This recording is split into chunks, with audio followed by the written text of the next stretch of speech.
अस्सलाम वालेकुम दोस्तों, साहिल ट्रक्स में आपको खुशामदीद कहता हूं। दोस्तों उम्मीद करता हूं कि आप खैर खैरियत से होंगे और आज की वीडियो में बात करने वाले हैं सऊदी अरब के 3 स्पेशल अपडेट्स के हवाले से, जहां पे आज की वीडियो में बात करने वाले हैं गैर कानूनी तारिकीन के खिलाफ स्ट्रिक्ट एक्शन के साथ साथ घर घर तलाशी के हवाले से भी बात की जाएगी। साथ साथ आज की वीडियो में बात करने वाले हैं सऊदी अरब के रियाज रीजन में एक होटल के हवाले से, जहां पे 35 लोगों को फूड पॉइजनिंग हुई, जिसमें 28 लोगों की हालत खतरे में है। तमाम तो डिटेल्स आपके साथ शेयर कर रहा हूँ। वीडियो को ध्यान से एंड तक देख लीजिएगा। सपोर्ट वीडियो लाइक कर लीजिएगा। चैनल पे नए हो तो सब्सक्राइब करके नोटिफिकेशन बिल पर क्लिक करके ऑल को जो सेलेक्ट कर लीजिएगा। तो दोस्तों वीडियो स्टार्ट करने से पहले आपसे एक छोटी सी रिक्वेस्ट है कि मैंने एक कॉमेडी का शॉर्ट्स चैनल बनाया हुआ है, तो अगर आप मुझे वहां पे सपोर्ट करना चाह रहे हैं तो ये आपकी बड़ी मेहरबानी होगी। जोक मारा ये हंस रहे हल्का।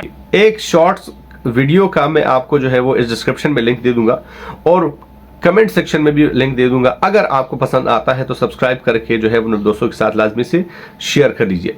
दोस्तों यहाँ पे सबसे पहले बात करते हैं सऊदी अरब के रियाज रीजन के एक होटल के हवाले से, जहाँ पे 35 अफराद जो है वो फूड पॉइजनिंग जहर खुरानी का शिकार जो है वो जहर खुरानी का शिकार हो चुके हैं। तो यहाँ पे जो इम्पोर्टेंट बात यह है कि जो अपडेट आई है उसमें अभी तक उस रेस्टोरेंट का नाम जो है वो डिस्क्लोज नहीं किया गया है। रियाज में वाकई ये मशहूर और मारूफ ब्रांड का रेस्टोरेंट है, जहां पे 35 लोग फूड पॉइजनिंग का शिकार हो गए और जिसमें से 28 की हालत नाजुक है। जो कंसर्न अथॉरिटीज है वो उन्होंने मौके पर पहुंचकर उस जगह को मुकम्मल तौर पे सील कर लिया। उस यहाँ पे जो नेक्स्ट अपडेट है वो है Saudi Arab ministry of interior के जानिब से, जहां पे गुज़श्ता एक हफ्ते में या तकरीबन 7 दिन, मतलब 7 दिनों में 19,000 से ज्यादा गैर मुल्कियों को, गैर कानूनी तारिकीन को जो है वो गिरफ्तार किया गया है, जिसमें से तकरीबन 12,000 तादाद उन लोगों की है जो कि कामा कवानीन के खिलाफ वर्जी जो है वो कर रहे थे। मोस्टली जब Saudi Arab ministry of interior की जानिब से अपडेट आती है तो ज्यादातर वही जो है वो कामा कवानीन के खिलाफ वर्जी करने वाले लोगों को जो है वो पकड़ा जाता है। अब दोस्तों यहाँ पे एक और चीज़ मैं आपको जो है वो बताता चलो कि बहुत सा दफ़ा मैंने इस चैनल पे आपको बताया भी था कि कभी भी ऐसा काम ना करें कि मतलब अगर आप एक दिन पकड़े नहीं जाते तो दूसरे दिन जो है वो लाजमी से पकड़े जाओगे।